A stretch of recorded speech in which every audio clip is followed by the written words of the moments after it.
겨울의 새벽은 어둠보다도 더 깊은 결을 가지고 있었다. 오래된 보일러가 한번 뜨거운 숨을 토해낼 때마다 집 안 공기는 잠깐씩 부풀었다가 다시 꺼지곤 했다. 하은은 아직 불이 켜지지 않은 부엌에 서 있었다. 스텐 냄비의 얇은 금속은 새벽 기온을 그대로 품고 있었고 기계처럼 반복되는 손놀림으로 그녀는 죽을 천천히 저었다. 어제의 냄비, 어제의 불빛, 어제의 시간.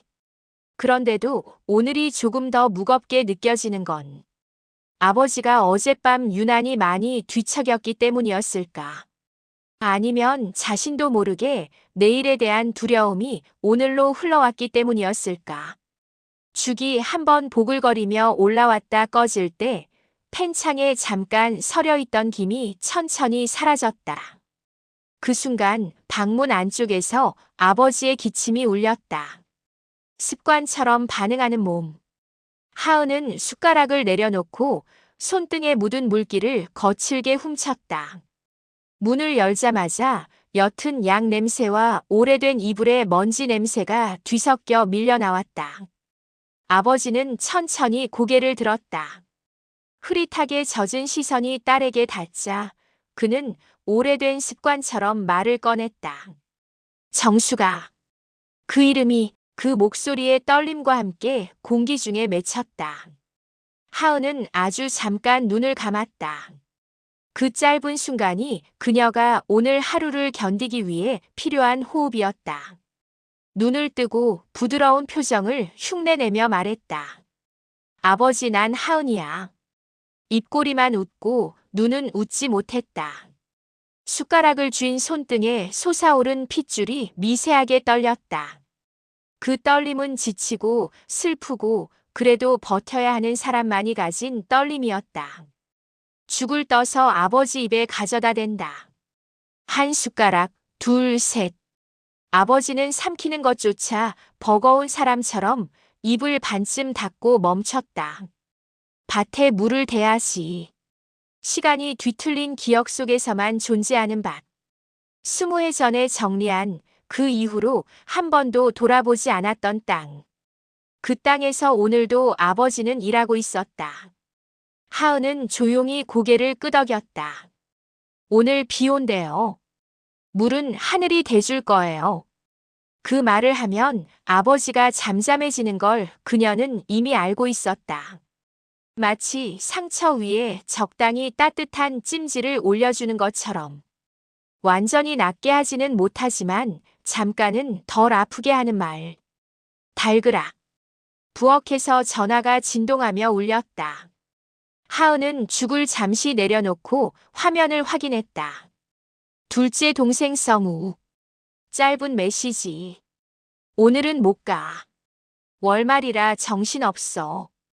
다음 주에. 하은은 메시지를 읽었지만 답을 쓰지 않았다. 더 이상 서운하지도 화나지도 않았다. 그냥 아무 감정도 올라오지 않았다.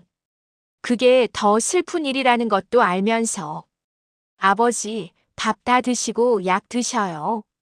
그 말 사이로 나는 언제쯤 나로 살까? 라는 문장이 마음속에서만 부서졌다. 오전 내내 집안은 움직임으로 가득했지만 공기만큼은 무겁고 겨울 같았다. 빨래를 개고 약을 분류하고 병원 예약을 확인하고 이 모든 과정이 하루 중 어느 시간대에 있었는지조차 흐릿했다. 그녀에겐 지금 현재라는 개념이 없었다. 오늘은 어제의 연장이고 내일도 오늘의 반복일 뿐이다. 거실 TV에서는 돌봄 가족의 우울이라는 자막이 스쳐 지나갔다. 앵커는 심각한 표정으로 체계적 지원, 사회적 안전망 같은 단어를 말했다. 그러나 그 단어들은 하은에게 닿기도 전에 허공에서 사라졌다. 리모컨을 꺼서 TV를 끄고 창문을 열었다. 차가운 공기가 세게 들어와 집 안가득 퍼져 있던 죽 냄새를 밀어냈다. 얼굴이 살짝 얼얼해질 만큼 찬 공기가 기분을 환기시키는 듯 했지만 그 속에서도 피곤함은 지워지지 않았다. 그때 삑 하고 현관락 소리가 잠깐 울렸다가 사라졌다. 누군가 들어왔다 나간 것 같은 아주 짧은 기척. 막내 수진의 퀵 택배였다. 문 앞에 놓인 박스엔 영양제라고 적혀 있었고 그 밑에는 삐뚤빼뚤한 손글씨로 언니 힘내. 하은은 무릎을 굽히고 상자를 안쪽으로 들여왔다.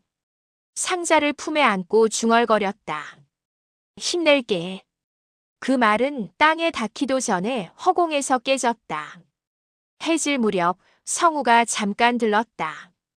회사에서 중요한 미팅이 있다며 코트만 걸친 채 현관에서 바로 들어왔다.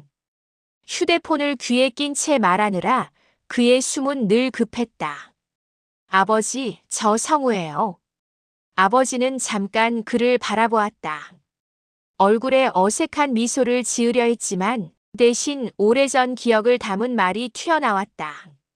너 군대는 잘 다녀왔나? 성우의 표정이 굳었다. 그 말은 마치 시간을 거꾸로 당겨가는 손 같았다. 통화를 끊고 성우는 냉장고 쪽을 흘끗 보며 말했다. 아버지 드릴 과일은 내가 가져올게. 하지만 손은 주머니에서 나오지 않았다. 언니 요양보호사 하루라도 더 쓰면 안 돼. 지금 회사가. 그 말은 끝맺지 못한 채 바닥으로 툭 떨어졌다. 하은은 부드럽게 웃으며 말했다. 회사가 바쁘지. 알지. 성우는 그 말의 진짜 의미를 듣지 못했다. 그저 본인도 힘들다는 듯한 표정을 남기고 급히 나갔다. 문이 닫히고 난 뒤 집은 이전보다 더 조용해졌다. 밤이 깊어가자 아버지는 또다시 그녀를 엄마로 불렀다. 정수가 애들 밥은 먹였나? 하은은 아버지 손을 붙잡았다. 손바닥 안쪽 뼈가 드러날 만큼 마른 손. 그 손에 남아있던 미세한 떨림이 그녀의 심장까지 닿았다. 응, 다 먹였어요, 아버지. 그는 그 대답을 들으면 마음이 잠잠해지는 사람처럼 눈을 감았다. 하은은 스탠드를 끄기 전 아주 잠시 그 얼굴을 바라보았다. 오늘 하루도 끝났다.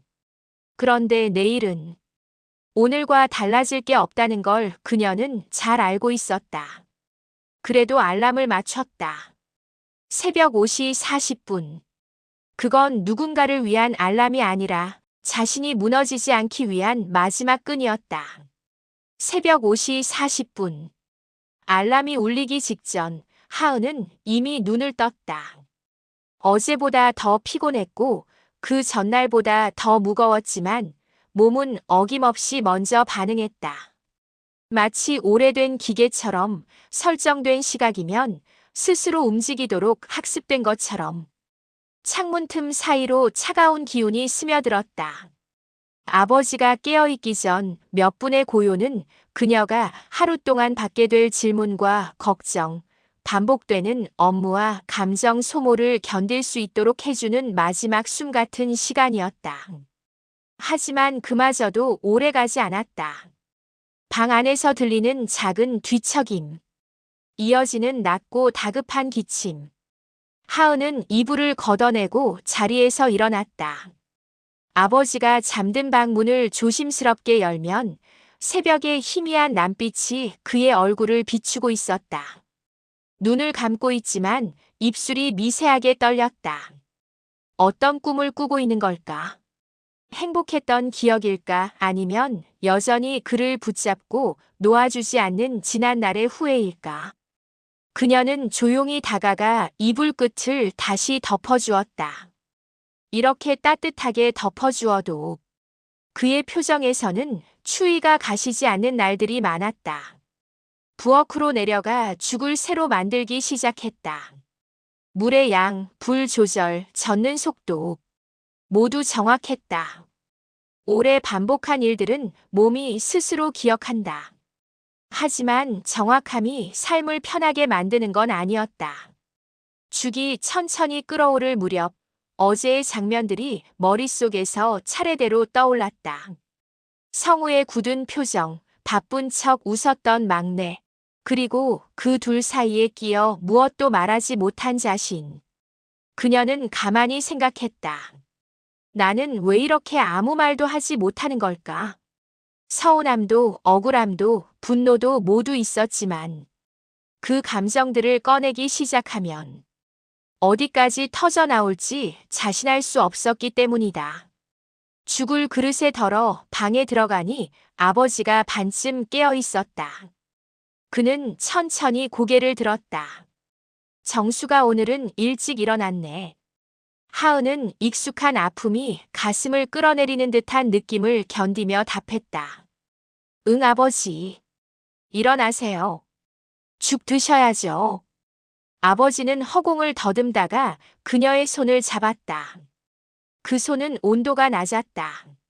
물을 오래 닿은 돌처럼 차갑고 건조했다. 애들 밥은 먹였어? 이 질문을 몇 년째 하루도 빼지 않고 듣고 있었다. 그럴 때마다 그녀는 아버지의 머릿속에 아직 어린 삼남매가 뛰어다니고 있다는 것을 떠올렸다. 그 시절 엄마가 주방에서 뭐라 외치는지, 아버지는 어떤 표정으로 아이들을 바라봤는지.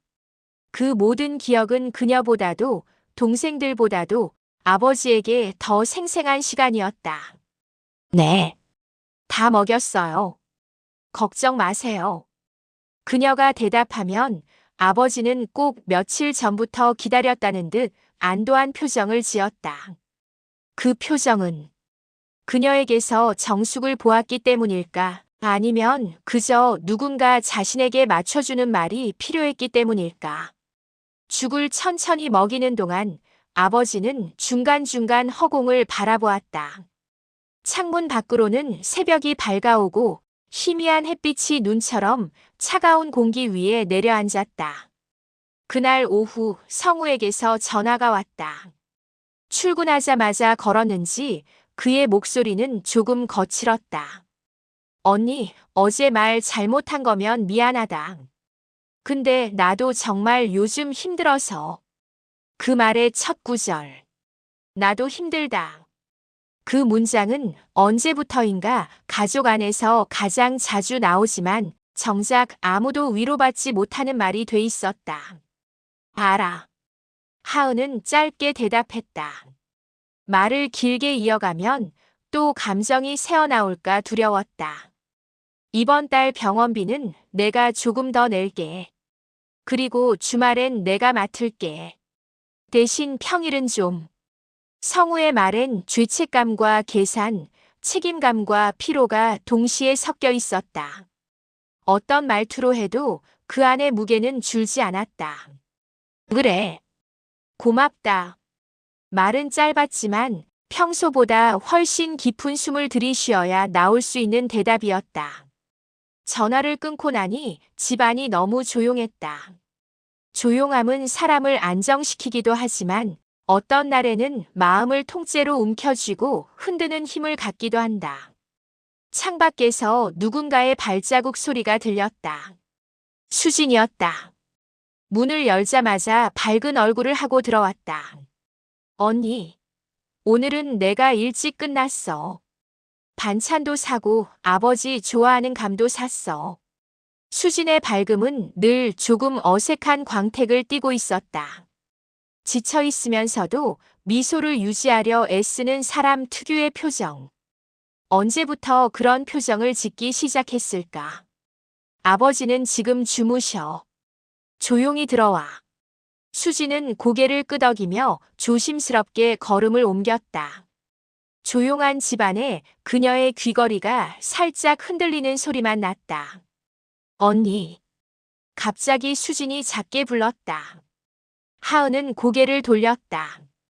나 어제 아버지한테 조금 화났었어.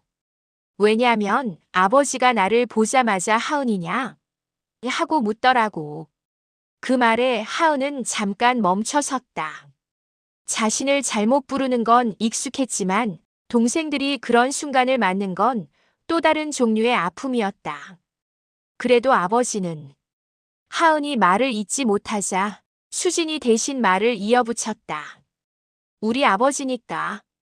그러니까 내가 참아야겠지.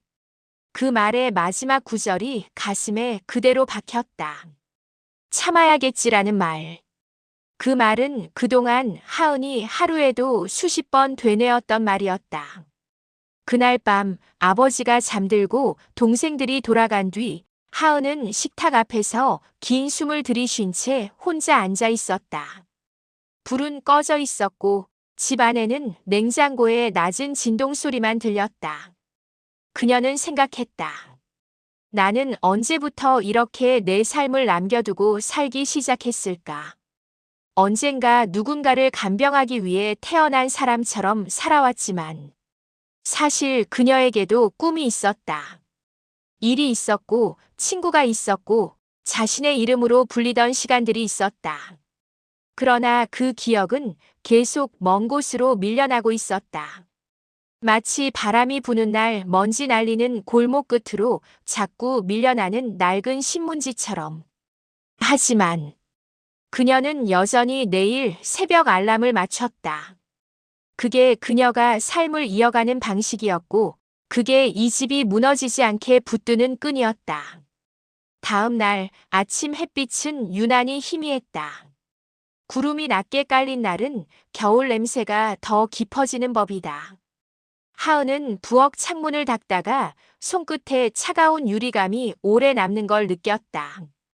얼굴을 가까이 대지 않아도 유리 너머의 공기가 얼마나 차가운지 온몸이 먼저 알아챘다.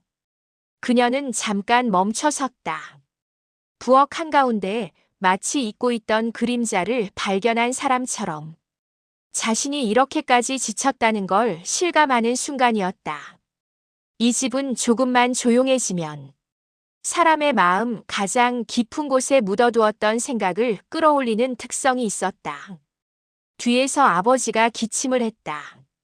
반사적으로 작동하는 몸. 하은은 재빨리 물컵을 챙겨 방으로 들어갔다. 방 안엔 오래된 겨울 이불 특유의 눅눅한 냄새가 배어 있었다. 아버지는 몸을 일으키려다 힘이 빠진 듯 기댄 채 있었다. 그의 머리 위로 햇빛이 부서지며 내려앉았다. 그 빛은 따뜻해야 했지만 피부에 닿는 느낌은 차갑고도 희미했다.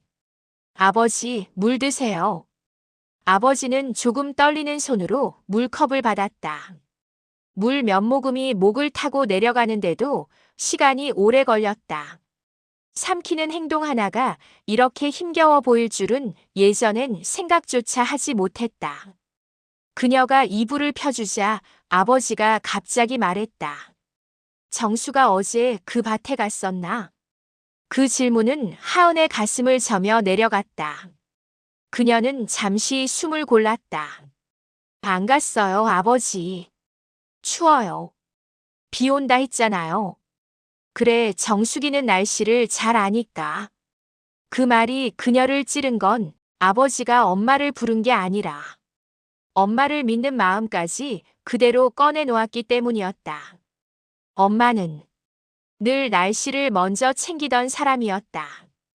아이들 송곳니가 날 때도 남편이 술에 취해 늦게 들어오는 날도 심지어 아픈 몸을 이끌고 병원을 다니던 날도 내일 비 오겠다는 말부터 꺼내던 사람. 아버지가 말하는 정숙의 그림자 안에는 그런 날들이 겹겹이 쌓여 있었다. 하은은 차마 대답하지 못하고 고개만 끄덕였다.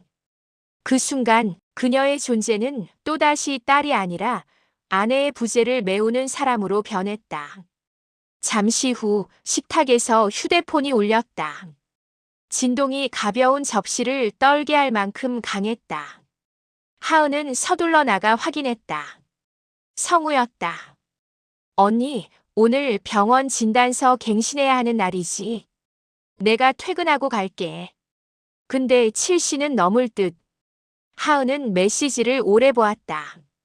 몇 초 동안 답장을 하지 않고 머릿속에서 여러 감정이 서로 부딪혔다. 퇴근하고 온다는 것이 고맙기도 했고 7시가 넘는다는 사실에 조금은 지치기도 했고 그리고 내가 가야 하지 않나라고 생각하는 자신을 어딘가 비웃고 있는 또 다른 자신도 있었다. 응, 알았어. 천천히 와. 단 3글자 짧은 문장을 보내는데도 손끝이 시큰거렸다. 그 뒤에 붙을 수많은 감정들을 억지로 떼어내야 했기 때문이었다. 부엌에서 죽을 다시 데우고 있을 때 누군가 노크도 없이 문을 열었다. 수진이었다. 손에 큰 장바구니를 들고 있었다. 언니, 나 오늘 반차 썼어. 아버지랑 조금이라도 더 있으려고. 하은은 놀랐다. 수지는 바쁘다는 말이 습관처럼 몸에 배어 있었고 시간을 만든다는 것이 얼마나 어려운지 누구보다 잘 알고 있었기 때문이다. 괜찮아. 반차 쓰면 너 일 밀리지 않아. 밀리지. 하지만 언니 혼자 다 떠안는 것보단 낫지 않나 해서. 그 말에 하은은 순간 얼어붙었다. 그녀가 오래 바라던 말, 그러나 스스로 바라지도 못하게 된 말이었다. 고마워, 수진아. 간단한 말이었지만 그 말이 나오는데 너무 오래 걸렸다. 마음속 감정들이 통로를 막고 있어서 말이 밖으로 나오는 데까지 수차례 흔들렸기 때문이다. 둘이 함께 아버지 방으로 들어갔다. 아버지는 수진을 보고 환하게 웃었다. 막내냐? 그 말에 수진도 환하게 웃었다. 응, 아버지. 막내 왔어. 아버지는 그녀의 손을 잡으며 말했다. 내가 제일 말 잘 들었지. 그 말은 사실과 조금 달랐다. 수진은 어릴 때 가장 말이 많고 가장 감정적이었고 가장 자주 울던 아이였다. 하지만 아버지가 기억하는 건 현재의 모습이 아니라 마음속 이상적인 막내였다. 수진의 눈이 조금 흔들렸다. 그 흔들림 뒤에는 나는 그런 딸이 아니었는데 라는 작고 울컥한 마음이 숨어 있었다. 그녀는 아버지 무릎 위에 담요를 살짝 펼쳐 덮어드렸다. 그 손놀림이 유난히 조심스러웠다. 아버지, 우리 앨범 한번 볼까요? 수지는 사진들을 꺼내 테이블에 펼쳤다. 때 바랜 흑백 사진, 여름날 마루에서 젖은 발로 뛰어다니던 삼남매, 엄마가 수박을 자르고 있던 장면. 모든 사진은 아버지 기억 속에 가장 뜨거운 시절을 붙잡고 있었다. 아버지는 사진 한 장을 오래 바라봤다. 이날 정수기가 울었지. 왜요? 수진이 조심스레 물었다. 그냥 내가 또 늦게 들어와서. 그 말은 수진의 눈에 보이지 않는 어둠 하나를 길게 드리웠다. 엄마가 생전에 했던 말이 떠올랐다. 당신이 비운 시간, 그 자리는 애들이 다 기억해요. 아버지는 그 말의 깊이를 이제야 조금씩 이해하고 있는 듯 했다. 하지만 수진은 그날 처음으로 자신의 두려움을 털어놓기 시작했다. 아버지, 사실 난 겁이 나. 아버지는 천천히 눈을 들었다. 무슨 겁? 언니처럼 못할까봐. 성우 오빠처럼 책임감 못 보일까봐. 나는 그냥 돈이라도 보내면 미안함이 조금 줄 거라고 생각했어. 말이 끝나자 방 안 공기가 조용히 흔들렸다. 그 고백은 누구도 강요하지 않았고 누가 들어도 나무랄 수 없는 진심이었다. 아버지는 그저 고개를 끄덕였다. 말을 잇지 못했지만 그 끄덕임 하나만으로도 수지는 마음 한쪽이 조금 풀리는 듯 했다. 그날 저녁 하은이 미용실에서 돌아오자 아버지가 그녀를 보며 말했다. 하은아, 정확한 이름. 그 한마디는 여러 날의 피로를 녹이는 따뜻한 물처럼 스며들었다. 그녀는 문득 숨이 멈추는 느낌이 들었다. 이름 하나가 이렇게 사람을 살려낼 수 있다는 걸 그녀는 최근에서야 깨닫고 있었다. 하은아. 아버지가 또렷하게 이름을 부른 그 순간 하은은 자신도 모르게 숨을 들이마셨다. 겨울 낮은 햇빛이 창밖에서 반짝이며 흩어지는 소리가 들리는 듯 했다. 이름 하나가 이렇게 사람의 몸을 울릴 수도 있다는 걸. 그녀는 이 집에서의 지난 시간 동안 뼛속 깊이 배웠다. 왜요, 아버지? 그녀가 조용히 묻자 아버지는 허공을 한참 바라보다가 중얼거렸다. 밭에 물은 잘 됐지. 또 그 말. 그러나 오늘은 달랐다. 정확한 이름을 부르고 난 뒤라 그 문장은 더 애틋하고 더 무거웠다. 마치 과거와 현재가 뒤섞여 그의 마음을 잠시나마 열어둔 듯 하였다. 하은은 익숙한 대답을 했다. 괜찮아요, 아버지. 하늘이 대줬어요. 오늘 비 왔어요. 아버지는 천천히 고개를 끄덕였다. 안도하는 표정. 그 작은 표정 변화가 돌봄을 하는 사람에게는 하루의 절반을 버틸 힘이 되기도 했다. 수지는 그 모습을 한쪽에서 조용히 바라보고 있었다. 그녀의 손끝은 여전히 담요 끝을 만지고 있었고 마음속 어딘가가 서서히 풀리는 기분이 들어 가만히 숨을 고르고 있었다. 잠시 후 거실에서 진동음이 또 울렸다.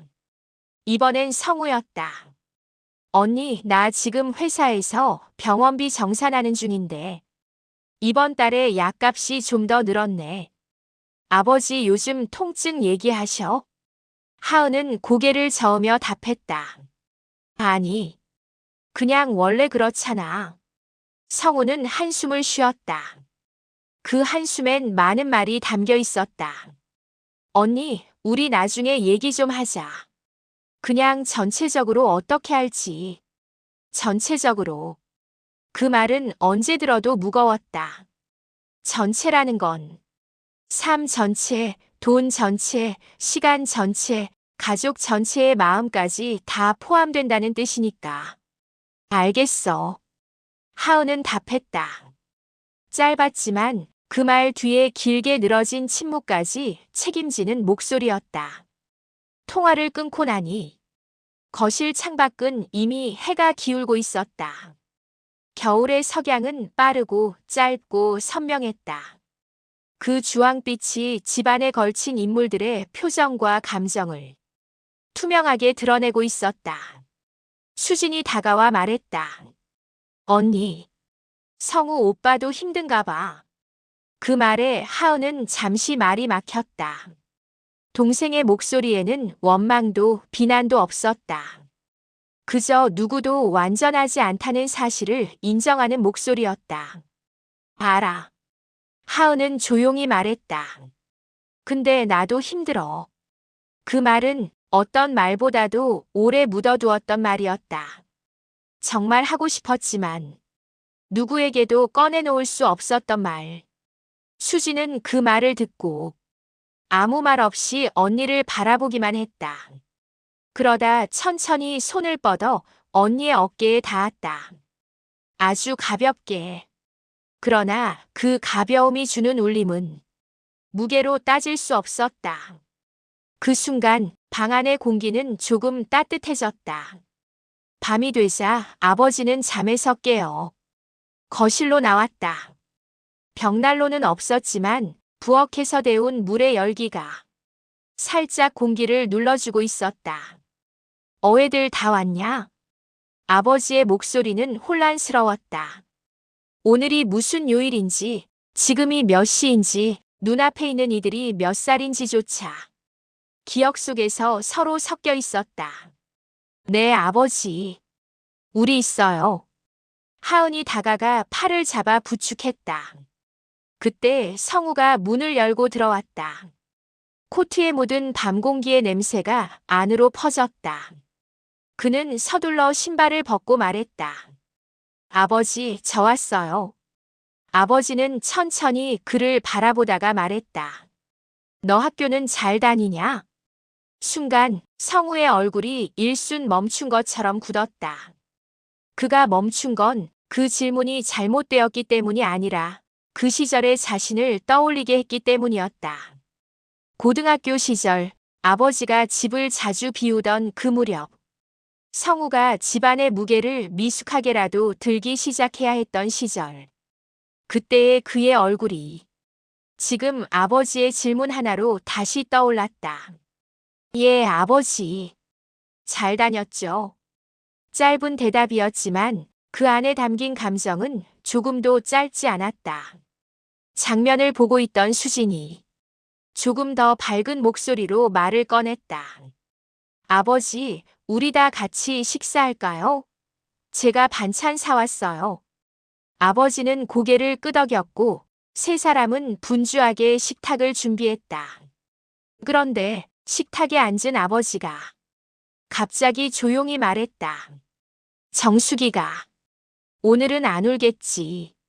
그 말은 식탁 위에 얹힌 김처럼 조용히 퍼져 사람들의 마음속 깊은 곳으로 스며들었다. 하은은 숟가락을 든 채 한동안 움직이지 못했다. 엄마가 왜 울었을까? 아버지를 기다리며 울었는지, 아이들을 보며 울었는지, 혹은 아픈 몸을 감추며 울었는지.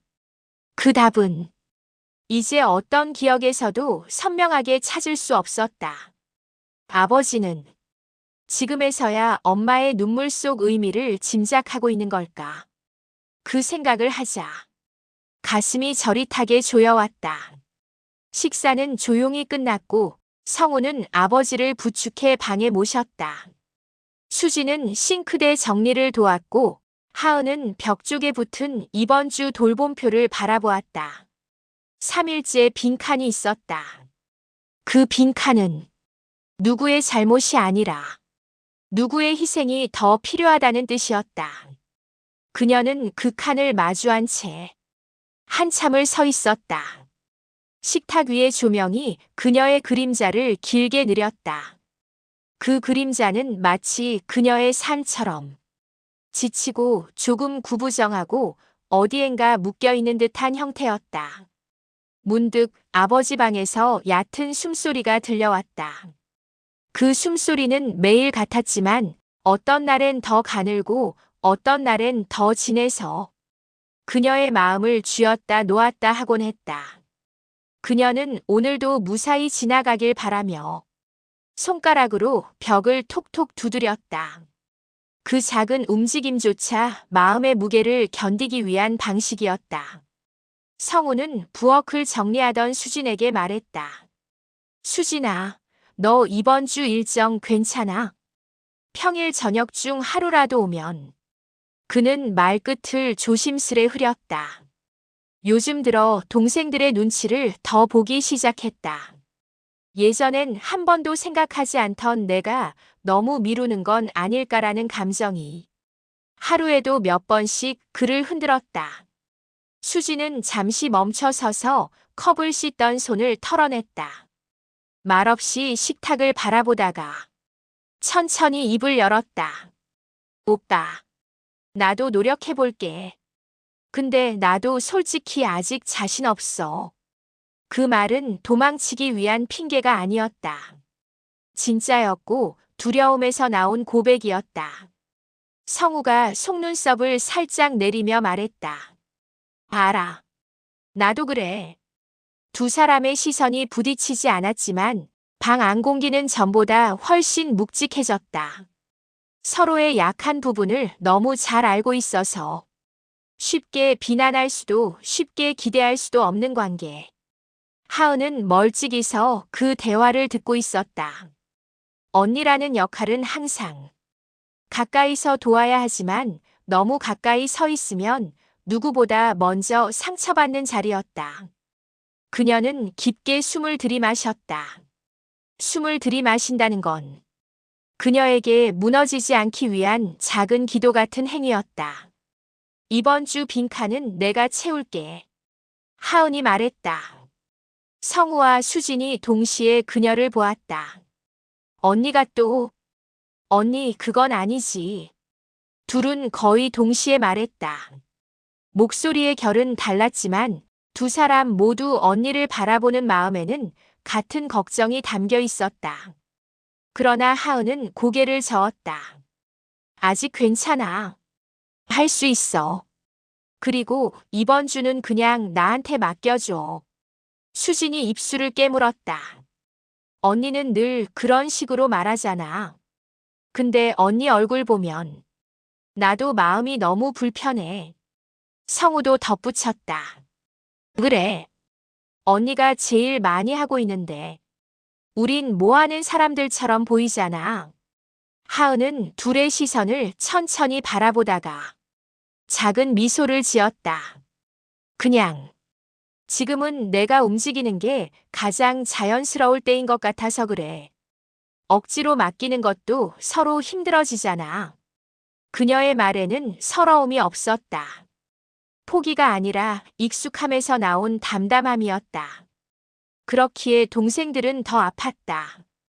담담한 목소리 뒤에 그녀가 얼마나 벼랑 끝에서 균형을 잡고 있는지가 보였기 때문이다. 수지는 손을 꼭 쥐었다.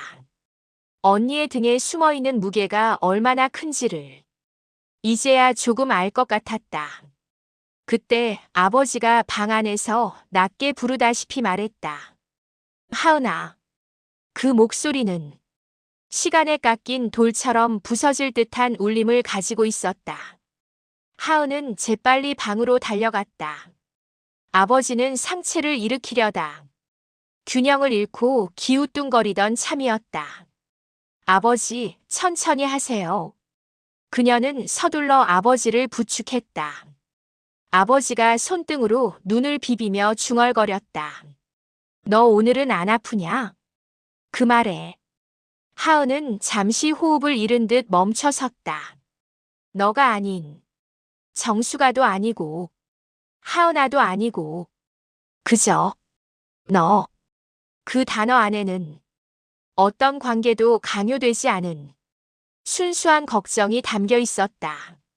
그녀는 목이 메인 걸 숨기듯 천천히 답했다. 괜찮아요, 아버지. 전 괜찮아요. 그 말이 끝나기 무섭게 수진이 문틈에서 고개를 내밀었다. 언니, 저녁으로 뭐 할까? 오빠도 같이 먹고 가? 성우가 뒤에서 말했다. 그래, 먹고 가자. 오늘은 다 같이 먹자. 오랜만에 이 집에 함께 있음이라는 공기가 조금씩 채워졌다. 하은은 아버지를 다시 눕히고 담요 끝을 고르게 펴주었다. 아버지는 천천히 말을 꺼냈다. 다 왔네. 정수기가 좋아하겠다. 그 말은 방 안을 부유하다가 사람들 마음에 조용히 내려앉았다. 하은은 고개를 숙여 아버지 손등을 쓰다듬었다. 엄마도 아버지가 이렇게 우리같이 있는 거 좋아할 거예요. 아버지는 눈을 감고 아주 작은 목소리로 말했다. 그래. 그래야지. 그 한마디는 사과였고 후회였고 기억을 붙잡으려는 마지막 노력 같은 것이었다. 그리고 하은은 그 모든 감정을 말없이 받아들였다. 식탁에는 따뜻한 찌개와 막내가 사온 과일이 놓였다. 셋은 말없이 젓가락을 들었다. 그저 같이 먹는다는 사실만으로도 이 집의 공기는 조금씩 달라졌다. 밤이 깊어지자 성우와 수지는 돌아갈 준비를 했다. 성우는 신발을 신으며 말했다. 언니, 나 이번 주말에 병원 모시고 갈게. 회사에 얘기했어. 하은은 고개를 끄덕였다. 응, 고마워. 수진도 가방을 매며 말했다. 언니, 나 평일 밤 2번 올게. 그거라도 나도 좀 해야지. 하은은 입술을 깨물었다. 그리고 천천히 말했다. 고마워, 둘 다. 그 말은 이번엔 쉽지 않았다. 왜냐하면 그녀는 고맙다라는 말을 들을 자격이 있는 사람이 되어가는 것 같았기 때문이다. 그 사실이 마음을 울컥하게 만들었다. 두 동생이 문을 나서고 집안이 다시 조용해졌을 때 하은은 스탠드를 끄지 않고 거실 한가운데에 서 있었다. 고요 속에서 자신의 심장 소리가 아주 작게 들리는 듯 했다. 오늘은 조금 덜 외롭다. 그녀는 그렇게 생각했다. 두 동생이 문을 닫고 나가자 집안은 곧바로 정적을 되찾았다. 그러나 그 정적은 이전과 달랐다. 조금은 따뜻했고, 조금은 덜 고단했고, 조금은 사람 냄새가 남아 있었다. 하은은 조용히 거실 한가운데 서서 창밖의 어둠을 바라보았다.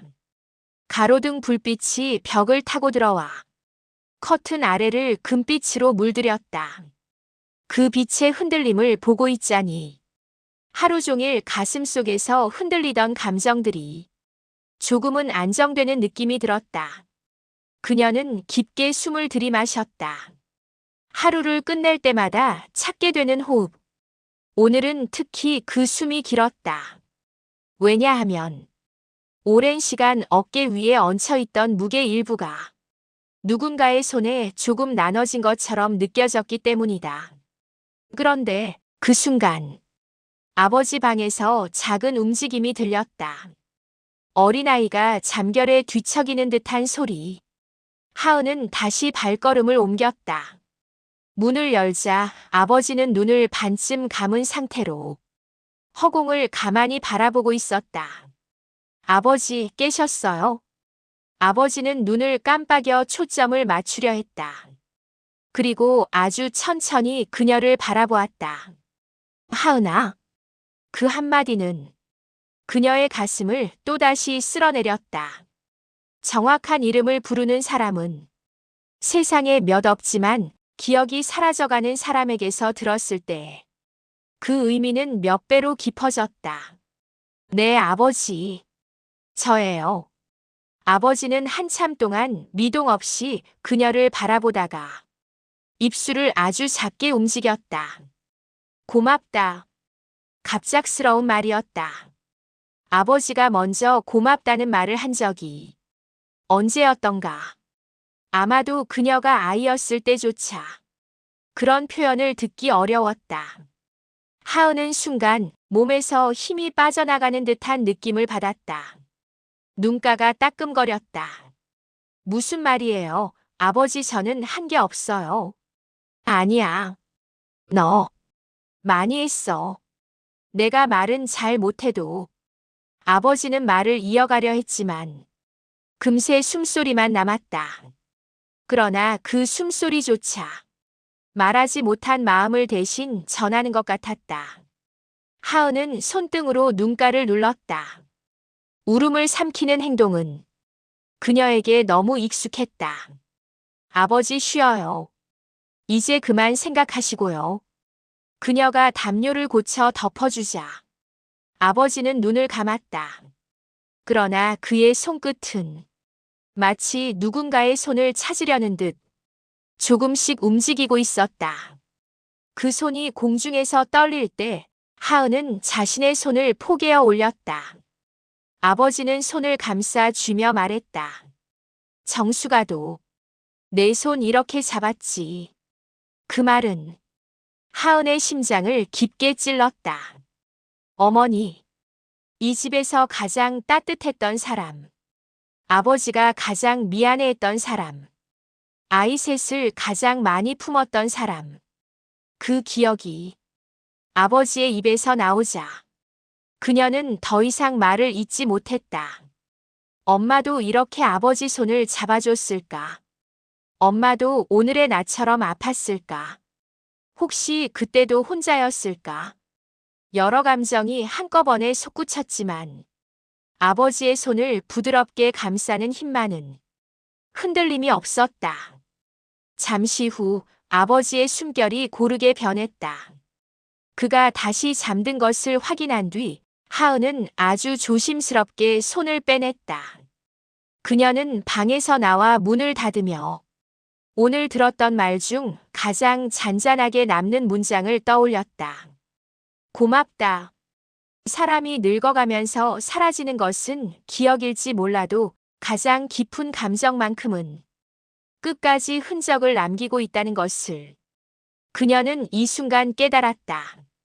거실로 돌아온 하은은 텅 빈 식탁 앞에서 다시 잠시 멈춰 섰다. 그리고 벽에 붙은 돌봄 일정표를 조용히 바라보았다. 수진의 이름이 평일 2칸에 채워져 있었다. 성우의 이름도 주말을 반쯤 채우고 있었다. 비어있는 칸은 여전히 있었다. 그러나 그 빈 칸은 더 이상 외로움의 상징이 아니었다. 언젠가 이 빈 칸도 누군가와 함께 채워지는 날이 오겠지. 그녀는 천천히 자리에 앉아 달력의 모서리를 쓸어내렸다. 손끝에 닿는 종이의 질감이 왠지 모르게 따뜻하게 느껴졌다. 그날 밤 하은은 오랜만에 잠들기 전 책 한 페이지를 펼쳤다. 사람들이 가장 먼저 포기하는 취미가 독서라는 말이 있었는데 그 말이 틀린 건 아니었다. 삶이 무거워지면 책 한 페이지를 넘기는 힘조차 사치로 느껴지는 날들이 많았다. 그러나 오늘은 달랐다. 가슴 어딘가에 아주 작은 여유가 생겼다. 동생들의 말, 아버지의 고백, 그리고 집안에 잠시 흩날린 따뜻한 공기 때문일지도 몰랐다. 책은 한 페이지도 읽히지 않았지만 그녀는 괜찮았다. 오늘은 그저 책을 펼칠 수 있다는 사실만으로도 충분했다. 스탠드를 끄고 누웠을 때 거실 시계가 조용히 시간을 넘어가고 있었다. 마치 이 집도 그녀도 하루를 조용히 통과하고 있는 듯한 소리. 그녀는 눈을 감았다. 내일도 새벽 5시 40분 알람이 울릴 것이다. 아버지는 밭 이야기를 할지 모르고 성우는 바쁜 척 웃을 것이고 수지는 밝은 얼굴 뒤에 미안함을 감출 것이다. 그러나 오늘과는 조금 다를 것이다. 조금 더 함께일 것이고 조금 덜 버거울 것이고 조금 더 숨 쉴 여유가 생겼을 것이다. 이 집은 천천히 하지만 확실히 나아가고 있다. 그 생각을 마지막으로 하은은 깊은 잠에 들었다. 새벽 5시 반. 알람보다 먼저 아주 작은 소리가 들려왔다. 아버지가 침대 옆에서 발을 바닥에 옮기는 기척. 하은은 단번에 잠에서 깼다. 몸은 피곤했지만 마음은 이미 아버지 쪽으로 향해 있었다. 방에 들어가니 아버지는 이불을 반쯤 밀어놓은 채 무언가를 찾으려는 듯 허공을 더듬고 있었다. 아버지, 어디 가세요? 아버지는 고개를 천천히 들었다. 잠결에 젖은 눈동자. 그 안은 깊고 고요했다. 밭에. 오늘 물 떼야지. 또 그 말. 수십 번을 들었고 앞으로도 수십 번 더 듣게 될 말. 하지만 오늘은 조금 달랐다. 아버지의 말은 마치 내가 아직 해야 할 일이 남아있다는 마지막 자존심처럼 들렸다. 하은은 조용히 다가가 아버지의 손을 잡았다. 아버지, 오늘은 쉬어요. 오늘 물은 제가 대신 대줄게요. 아버지는 잠시 멈칫했다. 그 말의 의미를 이해하는데 조금의 시간이 필요한 듯 했다. 그녀는 아버지를 침대에 다시 앉히며 말했다. 아버지, 이젠 제가 할게요. 지금은 제가 아버지 도울 차례예요.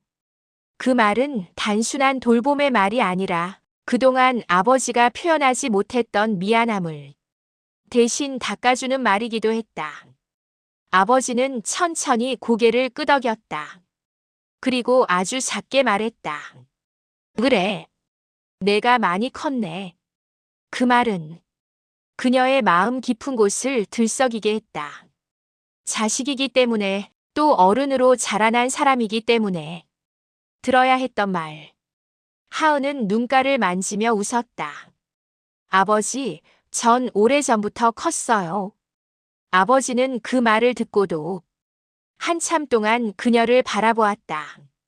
마치 뒤늦게라도 딸을 새로 알아가는 사람처럼. 오전 성우가 문을 열고 들어왔다. 정장 바지에 구겨진 자국이 그대로 남아 있었다. 밤늦게까지 일했거나 아침에 급하게 나온 사람의 흔적. 언니 일찍 왔어. 응. 아버지가 일찍 깨셔서. 하은이 커피를 내리는 동안 성우는 아버지 방을 들여다보았다. 아버지는 얌전히 누워 천장을 바라보고 있었다.